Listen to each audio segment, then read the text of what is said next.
क्या स्वर्ण भाइयों एक बार फिर से हम आरक्षण की लड़ाई हार जाएंगे? जी मैं इसलिए कह रहा हूँ क्योंकि विगत 79 सालों में ये स्वर्ण समाज कभी मुखरता से, कभी एकत्रित होकर मजबूती के साथ कभी सरकार से सवाल करने का काम किया ही नहीं, सरकार का विरोध किया ही नहीं, जिसका फलस्वरूप यह है कि हमारे ऊपर SC ST जैसा काला कानून मर के हमें अपराधी बना दिया गया कि हम जन्मजात शोषण करते हैं।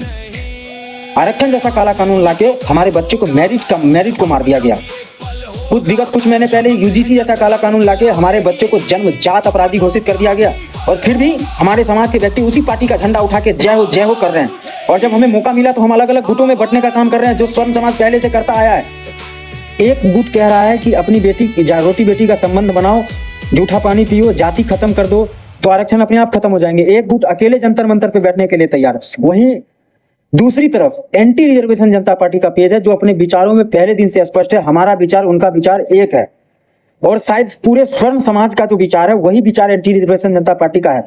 मैं इसलिए कह रहा हूं क्योंकि पहले दिन से ही उन्होंने अपनी मैनिफेस्टो में सारी चीजें लिख दी है कि किस मुद्दे पे हमें सरकार को घेरना है, किस मुद्दे पे हमें मजबूती के साथ सरकार से सवाल करनी है। आप लोग फिर भी एंटी रिजर्वेशन जनता पार्टी का समर्थन नहीं दे रहे हो। आप लोग उन्हीं का समर्थन दे रहे हो जो आपकी भावनाओं के साथ खेलने का काम कर रहे हैं, आपको रोटी बेटी का संबंध बनाने के लिए कह रहे हैं, आपकी जाति खत्म करने के लिए बोल रहे हैं। आप लोग उनका समर्थन दे रहे हो जो आपके विचारों के साथ आगे बढ़ने का काम कर रहे हैं, आपसे कंधे से कंधा मिला के लड़ने का काम कर रहे हैं। आप उनका समर्थन नहीं दे रहे हो। अरे आप डरो मत, जब लाठी खाने की बात आएगी ना तो अंकित चौधरी सबसे प्रथम लाइन के प्रथम स्थान पे खड़ा मिलेगा आपको।